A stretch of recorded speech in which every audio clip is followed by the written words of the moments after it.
अंतकाळी जी वासना राहील तसा तर तुमचा जन्म होतो. तिथे भगवान म्हणतात अंतकालेच मामेव स्मरण मुक्ता कलेवरम य प्रयाती सद्मत भावम यांची नातस्त्र संशया. महाराज म्हणतात आपल्याला दारूची बकऱ्याची खिरीची वासना राहत, पण अंतकाळी ही वासना कोणीच ठेवत नाही. तात्पर्य काय, अंतकाळी कोणती वासना ठेवली पाहिजे तर अंतकाळी तुकोबा म्हणतात रामकृष्ण म्हणतात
एवढे जरी पुण्य घडावे, अंतकाळी तोंडात पवित्र नाम यावे, मरण काळी तरी या नामात आठवा यावा, आणि आठव येताच ध्यान रूपाने ते दिसते. म्हणून संत म्हणतात अंतकाळी ज्याच्या नाम राये मुगा, अंतकाळी ज्याच्या नाम राये मुगा, तुका म्हणे त्याच्या तुका पार नाही. अंतकाळी साधूचं रूप दिसलं तर तो साधू दिसेल ना. पण महाराज म्हणतात आपल्याला त्या अन्नाच्या वासनेमुळे साधूही दिसत नाही. आणि साधू दिसत नाही तर मग तेव्हा चांगला जन्म हा कुठून व्हायचा. तात्पर्य काय तर अन्नाची वासना ही जिंकली पाहिजे. अन्न वासना, स्त्री वासना, धन वासना ह्या जिंकल्या पाहिजेत. दुसऱ्याच्या खाण्याच्या हेतू धरणाऱ्याने करत नाही. आपापल्या प्रारब्धाचे दुःख भोगून दुसऱ्याची आशा धरत नसेल तोच परमार्थाला योग्य आहे. मग संत म्हणतात आपल्या प्रारब्धावर राहून काय केले पाहिजे, तर आपल्या प्रारब्ध भोगून संत म्हणतात थोडे बहुत लाभ.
परमार्थाला लागण्याकरता तुकोबा म्हणतात थोडे बहुत लागो बाळ.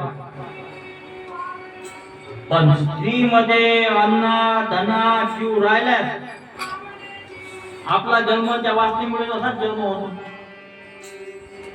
म्हणून अंतकाळी फक्त राम नामाचीच वासना असावी, इतर कोणतीही वासना नसावी. आणि असा जो प्रारब्धावर बुद्धी स्थिर करेल त्याने संत समागम करावा. मग संत हा कसा असतो, तर संत हा विदेही असतो. विदेही असतो म्हणजे काय, तर देही असूनही विदेही असतो.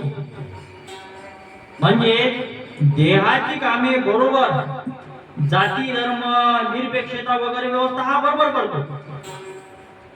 तुकोबा काय आपली बायका पोरं ओळखत नव्हते. जनक राजा राज्य व्यवस्था बरोबर हा करीत होता. गोपी गोपाळ संसार हे करीत होते, तरी विधी होते. मथुरेला जाताना घरे चुकून ते भलत्याच्या घरात घुसत होते काय, फक्त त्यांचे मनच हे बिडावले होते. कोणाबाई, तर कृष्णाबाई. म्हणून नाट्याचे वर्णन करतात, ते म्हणतात मन मेळा देशे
मानवांचे मन हे परमेश्वर रूपात वेडे झाले होते. देह इतर लोकांसारखाच वापरत असे,